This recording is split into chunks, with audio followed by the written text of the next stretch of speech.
This show is part of the Head Stuff Podcast Network.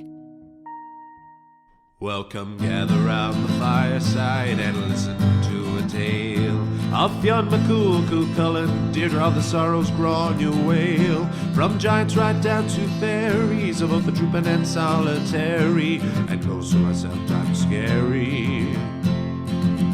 Anything goes by the fireside. Yeah. Fireside, the Puka Fireside, the Marrow Fireside. Kings and queens fighting heroes, don't you run from the fun, there's no need to hide. Sit by the fireside.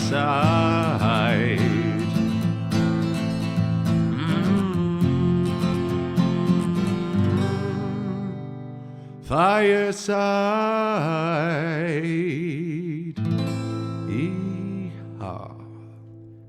Hello and welcome to Fireside, the Irish storytelling podcast. Each episode of Fireside, we take a story from folklore mythology, we retell it, have a chat about the tale itself and about the craft, culture and history of storytelling.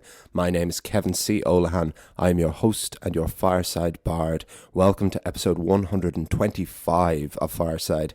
Today on the Irish Storytelling Podcast, we have a folk tale from Scotland about a sprightly young tailor. But first I want to give a very big welcome to any new and indeed returning listeners. If this is your first episode, have a listen to this. And if you like what you hear, why don't you head right back to the very beginning of Fireside in episode 1 over 2.5 years ago to see what we've been building up to on the journey of Fireside so far. And of course, if you are a returning listener, thank you so much for your continued support. Please do follow me over on Instagram if you want to check out my poetry or some of my other work, what I'm up to. It's the best place to get in touch with me. If you're not on Instagram, you can email me at thefiresideBard@gmail.com. And if you want to join the community of Fireside and support the podcast and future endeavors, head on over to headstuffpodcasts.com, where you can join Head Stuff Plus for as little as €5 a month, although you can pay more if you so choose. You can gain access to bonus content, not just for Fireside, but for all of the podcasts on the Head Stuff Podcast Network, and there are a fair few of them. Bonus episodes and bonus content, lots more to come over the course. So I want to give a big thank you to Tracy Rowlands, I think is the most recent supporter over on Head Stuff Plus. Sometimes it seems like they're jumbling around, so I hope I've been keeping a good track of the most recent supporters of Head Stuff Plus. So Tracy Rowlands, Elizabeth Bonjean, Stuart McCabe, Ray McGann, Beth Kettler, Rebecca Garvey, Martina Rafferty, Matthew Hill, Elizabeth Frizz and Dara Courtney are the most recent 10 of the newest supporters to Head Stuff Plus. So thank you so much to each and every one of you for supporting a new endeavour and continuing to support an independent little Irish podcast such as my own. But to get down to brass tacks, this story is from a book of Celtic folktales that I've drawn quite a few from. I spoke a little bit at the end of the last episode about how when you get a book on Celtic or Gaelic mythology, sometimes, certainly from an Irish point of view, it seems like it is quite dominated by Irish tales. And I have always considered this a podcast that could explore the Scottish and the Welsh and the other elements of Celtic and Gaelic society and lore. And this is a case of a Scottish folktale that very easily could be set anywhere, but I've kept it in its Scottish setting because it's just a delightful story. It's very Grimm-esque, really fits together as a pleasant folktale, and it is also just that little bit spooky, which is always nice in your folk tales. We will chat a bit more afterwards, but this is The Sprightly Tailor on Fireside.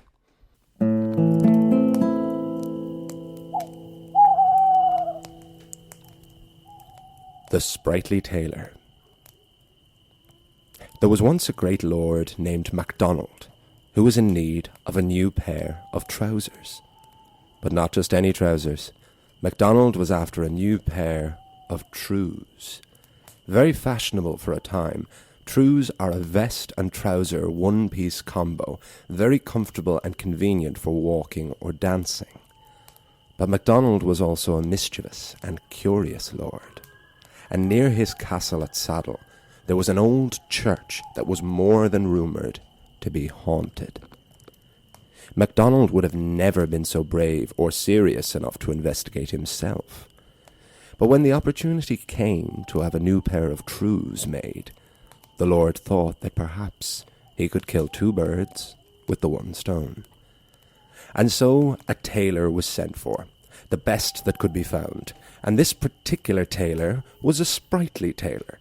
He was young, passionate about his craft, and most impressively, fast. He was thorough and nimble with his fingers, weaving and stitching with the speed and precision of a spider, never leaving a loose thread and never pricking his own fingers. The Sprightly Tailor was brought before MacDonald, who said to him, "I need a new pair of trews. If you can sew them by night in the old church, I'll pay over 10 times what the trews are worth." The Sprightly Tailor was not unversed in the lore of the land. He knew that church, and knew the rumours of its hauntings. He was not an overly suspicious man, but neither did he think that an old church was a particularly helpful environment to be tailoring in. Nevertheless, the Sprightly Tailor did not question his lord. He gratefully accepted the challenge and made his way to the church.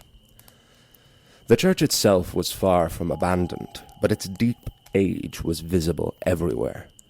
The tailor found a tombstone by the altar and respectfully hopped on top and began to sew. Anxieties and fears began to fade away with each short, sharp stitch. The tailor had incredible focus. While he was at work, nothing else mattered. That was until the stone floor of the church began to tremble with the echo of an approaching army. But it was no army.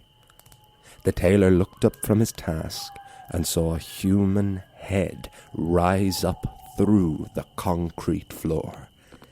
The figure was not quite solid as it phased through solid concrete. He looked old, but nothing as old as he most likely was. The tailor's hands began to tremble as he made contact with the pale grey eyes of the ghost. The figure spoke. "Do you see this great head of mine?" The tailor lost his breath before swallowing, going back to his sewing, and replying, "I see that, but I'll sew this." This answer was not to the ghost's liking. He began to rise further out of the floor until his neck was visible. "Do you see this great neck of mine?" "I see that, but I'll sew this." As the ghost continued to rise, the tailor began to sew faster and faster. He was increasing his speed, but also his pace. He would not become sloppy, ghost or not, but continue to rise, the ghost did. His calls became louder, angrier, and more horrible. "Do you see this great torso of mine?" And still the tailor repeated his mantra, "I see that, but I'll sew this." When the ghost's arms were free, he began to flail them in the tailor's face. "Do you see this great arm of mine?" A breath. "I see those, but I'll sew this." The threads the tailor sewed were now becoming longer, a bad habit, but it would get the job done quicker, and the tailor believed that they would hold. The ghost had now pulled out one foot from the concrete floor and roared, "Do you see this great leg of mine?" "I see those, but I'll sew this." Finally, the last thread was stitched, and the loose part snipped. The trews were complete, and job done, the Sprightly Tailor nimbly hopped off the tombstone, grabbed his effects, and ran from the church, just before the ghost could finish pulling his second leg from the ground. Angered by losing the tailor, the ghost pursued. He ran from the church, and a great chase ensued over hills and under bridges. The tailor put the sprite in his name to use as he ran for dear life, careful not to drop the trousers and not let them snag on stone or bush. But the tailor was still mortal, and the more he ran, the more tired he felt. He had always been up all night sewing trousers. He was wrecked, his eyes failing him, the sun beginning to rise. But suddenly, Saddle Castle came into view, the home of Lord MacDonald.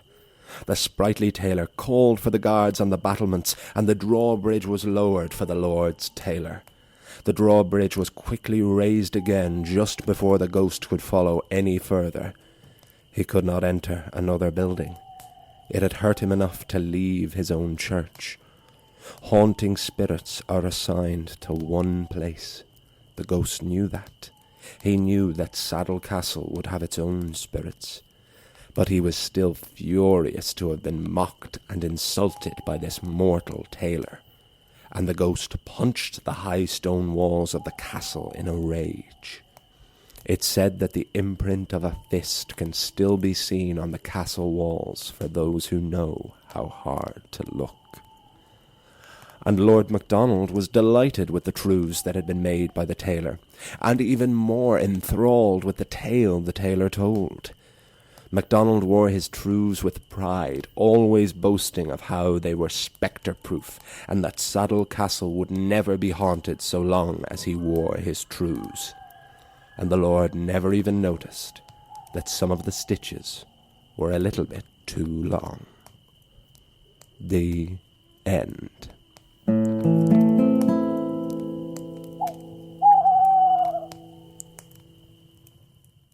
Folks, as you all know, Fireside is a proud son of the Headstuff Podcast Network, which is Ireland's largest network of independent podcasts and a loving home for the creative and indeed the curious. There are so many other podcasts I could recommend to you on the network, some of which inspired me to approach Headstuff myself. Here's a taste of one you might enjoy. We have to wear hard hats. Have a listen to this. Just to carry my name and address and my shield. You're not getting an answer to that. Have a listen to this. The Head Radio podcast looks at the humble scene in the backward place where no one important ever looks. To steal from Patrick Kavanagh. Taking inspiration from the hedge schools of old, the Hedge Radio podcast brings you stories that you won't hear anywhere else. You need imagination for everything. Have a listen to this. It's someone's reaction to reading a book. And that is the story of the Sprightly Tailor on Fireside, and I very much hope you enjoyed it. Yes, if I should begin this by saying that I apologize for anyone listening to this podcast who does have a very attuned ear for fidelity and audio quality, which I do not myself have. It is very much the area of doing this podcast that I'm the most uncertain of, but also delighted to be taking a hand of it now for the past.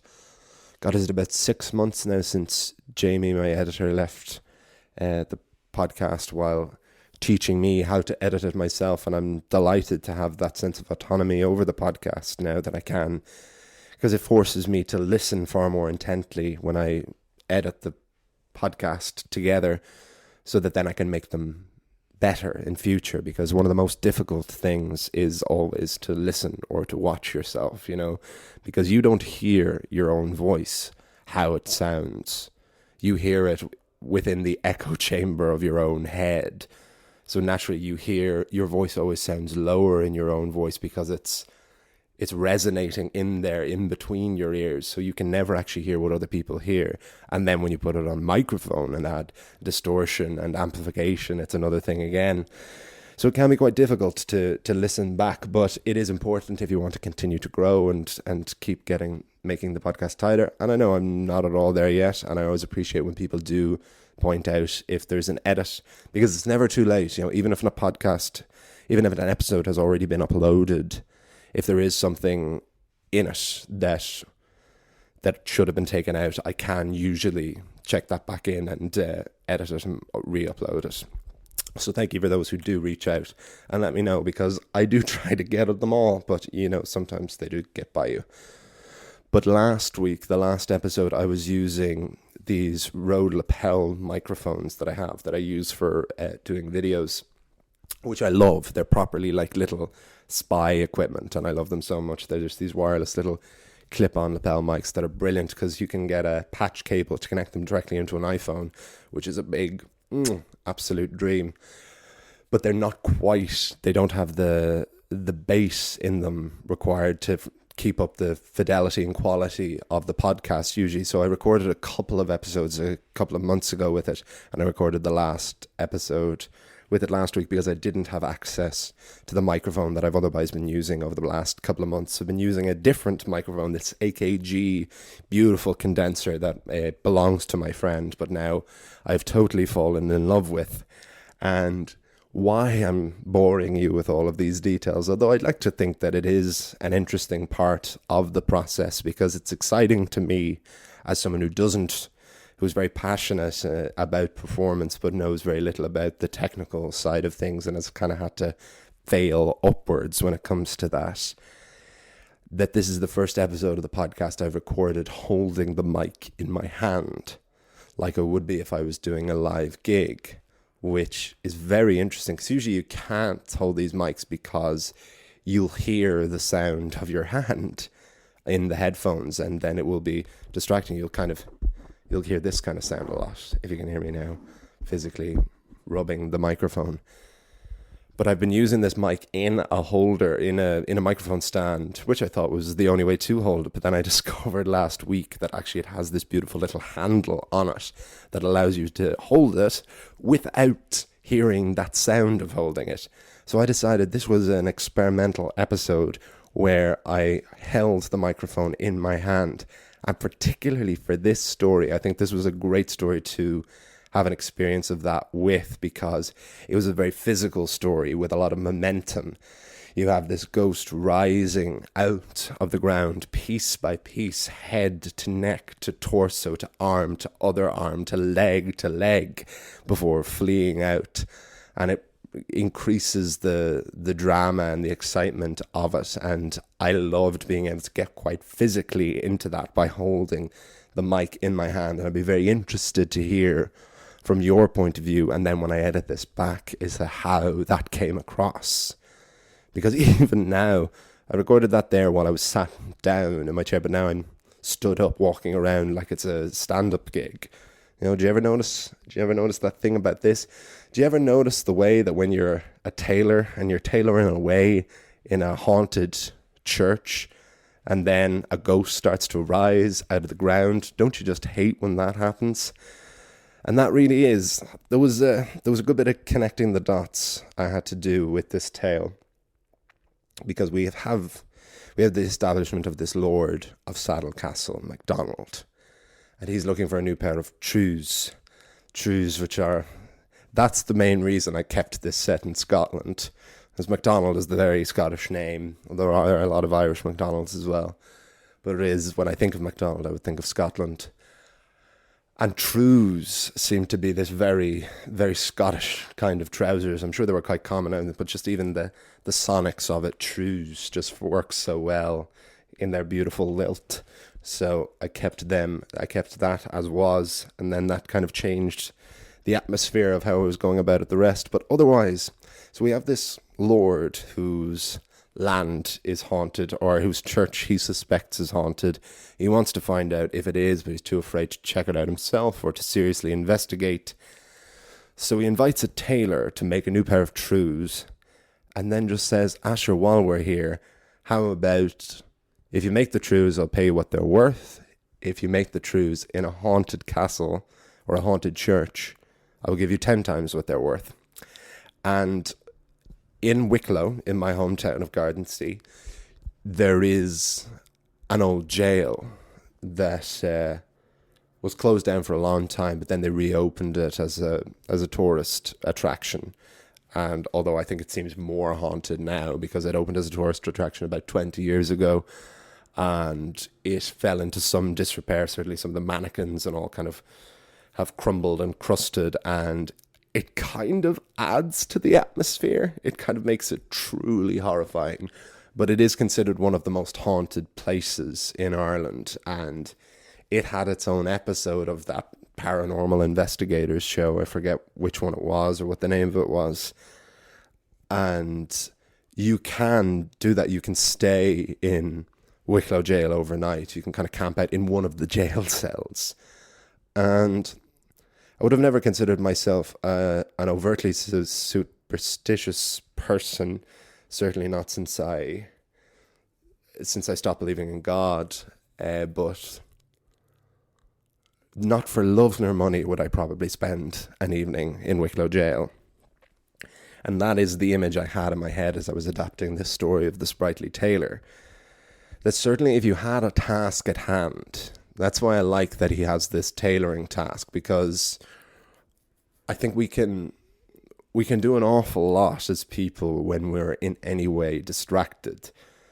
I remember I had quite a serious operation done on my leg. I had to get this thing removed from my body when I was about 9 or 10, and I had to be conscious for it. I had 6 doctors performing surgery on my right leg just above my knee while I was just reading a comic. I was reading an Action Man comic and didn't feel it, didn't really notice it at all. And I was also the kid who nearly punched a dentist in the face for trying to put a needle in my mouth. So it wasn't that I was just really brave, I was very distracted. So that's why I really like here with the Sprightly Tailor, that as long as he has this task at hand, he can kind of ignore it. Even if there physically is a ghost rising out of the ground, you can still go, it's not there, and even if it is there, I'm here to do a job. I have to finish these trousers. And he still keeps the craftsmanship up. That's the difference between pace and pacing. He starts sewing quicker, but he also keeps up the pace to keep the quality as high, only eventually leaving the threads too long before it's fleeing the sight. And at the end, when this pursuit happens and the ghost chases the tailor out of the church, we have a strange thing where, and I kind of filled in the gap a little bit here, but I think this does hold true, that under the kind of general lore of hauntings, it does seem to be that a spirit is bound to the building it is haunting. It is always a specific castle or a specific house or even a specific jail. And so usually these souls are tormented and they didn't fulfill something in life. And that is why they still walk the earth in between the two worlds, haunted and haunting. But usually they can't leave that place at all. So at the end of this story, we have the ghost leave their church and pursue the Sprightly Tailor across the moors. And so we've already had them leave, which they shouldn't have been able to do. And then the Sprightly Tailor gets to the castle and just goes inside. And the ghost can't chase him any further. So I'm very interested in, can a spectre leave their home, leave the place that they are guarding or they are haunting? And are they weakened as they leave? Can they be away for a certain amount of time, but then have to go back, like an aquatic mammal, that has to come up for air, but most of them also couldn't ever survive on land because they'll dry out. So that's what I'm wondering. Are ghosts like dolphins or frogs or something where they leave? Although I do know that a frog is not a mammal. It is an amphibian. Can they leave their homes but are weakened by leaving? Or can they leave and walk around openly? They just can't enter another home.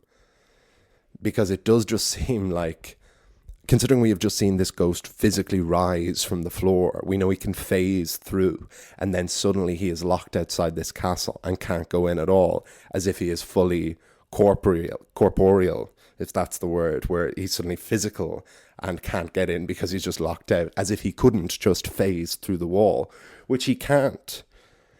So presumably it's either that he is weakened from having left, or he physically just cannot enter another building that might have its own spectres.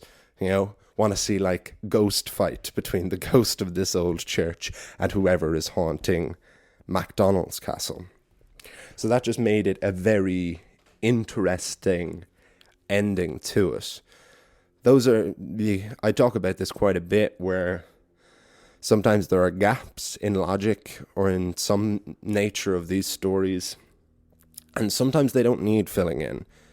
Sometimes it's nice to just leave it up to your imagination as a listener. My imagination, oh my God, and my imagination as a writer and adapter of these stories. But then sometimes it can be quite fun to fill in these gaps, because sometimes they do need a little bit of filling in. Maybe that when a lot of these stories were written in the 19th and early 20th century, maybe some of these things were a lot more accepted or known about. An example was the story a couple of weeks ago, the Field of Garters, where it was the field of bullions. In every version of it I found, but anytime I typed this incredibly outdated and archaic phrase bullions into a search engine, it just came up with a text for this specific story. So that word is now so archaic, it is only associated with this potentially equally archaic story. So that was something that did acquire an adaptation and a kind of a filling in and a sewing of the gap there. But here with these two elements of the ghost lore and of MacDonald having a tailor fill out his haunting fantasy, felt quite fun to fill in and to explore between. Because otherwise, it's fairly straightforward. That's what I love when it's very grim-like. There wasn't a huge amount for me to fill in otherwise than those little gaps in logic. And that's totally okay. I like it when there's a nice little bit of a back and forth in dialogue. That's, again, another reason I loved The Field of Garters so much, was that we had this really nice back and forth between the leprechaun and the young woman. And I felt that I got to really come through there. Here, I'm very much just serving the story. There's nothing I've really added myself. I've just tried to tell it as clearly as possible. And that's when a story is really solid and really tight, that there's no need. Because I never try to consciously, certainly intentionally, try to keep ego out of it as much as possible and just try and tell these stories as clear as water, as is my mantra from Philip Pullman adapting his Grimm Tales. But yeah, when I step back and go, yeah, those are my words, but that is telling it exactly how I would like to tell it by a fire. That's by a fireside. That's always the good sign. And with that, I will wrap things up. But thank you so much to each and every one of you for listening. I really hope you enjoyed the story of the Sprightly Tailor. I hope you enjoyed my mic holding. I hope you can visualize me walking around my bedroom here like I'm giving a stand-up set to the shirts in the closet, which, to be fair, feels a bit more mad than just pretending the room is a recording studio and like I am talking to all of you. I am talking to all of you, but not in the moment I am recording this, of course. Whereas walking around with the microphone in my hand kind of feels even more absurd and even more insane. But I kind of love that. I think that's going to make for some far more exciting readings. This could be a big development for Fireside. You heard it here first. Okay, I will go now, but please do follow me over on Instagram at Fireside Bard. Check out my poetry. We're hopefully going to be doing another Instagram live at the end of the month. I would like to try and do try one a month, do another part to basically the Myth in Irish Poetry that I did for Poetry Day Ireland last month, because there was so much I didn't get done. I'd like to do one just focusing on the Táin and on the Ulster Cycle and poetry in the Ulster Cycle, which was not something I had to focus on at all. So let me know what you'd like for there. I'll do an announcement about it properly. I'm going to be moving around a little bit in the next week, and then I'll be back settled home for a couple of weeks. I'm going on a 5-month tour of Australia and New Zealand. I'm going back on the road. I'm going back to work at last, if you can believe that. And doing a tour, five-month tour of Australia and New Zealand with the musical review show. I do World of Musicals. Very happy to be getting back there. I'll be doing a leg in the US then in January and February. Very excited to get back on the road and to see what it does with my own writing, and because my main projects at the moment have been, as always, Fireside each and every week, keeping it up and kind of trying to keep developing it, and also now finishing off my poetry collection and start to share more and more of that, and hopefully get that published or self-published it and then distribute it to anyone here who wants it. But that's kind of what's in my immediate future. So I'm a little bit more all over the place than I like to be. I like to have a little bit more of control over my life, but I'm trying to embrace the chaos a little bit while still keeping up my weekly responsibilities, namely writing, recording, and editing and uploading this podcast. So if you're not on Instagram, follow me over on email me at thefiresidebar@gmail.com. Support the podcast over on Headstuff Plus. Next week we have another myth. We have possibly the final tale. I'd say he'll crop up, but like another tale certainly centered on our one and only oldest sage of Ireland, Fintan MacBochra. We have a story about my favourite place in Ireland. It's the story called The Hawk of Achill. I'll see you all. You'll hear me all next time. And remember, wherever you are and wherever you go, you can always join me by the fireside. This show is part of the Headstuff Podcast Network, a hub for the creative and the curious. Shows are produced in association with Headstuff and the Podcast Studios Dublin. Find out more or become a member at headstuffpodcasts.com.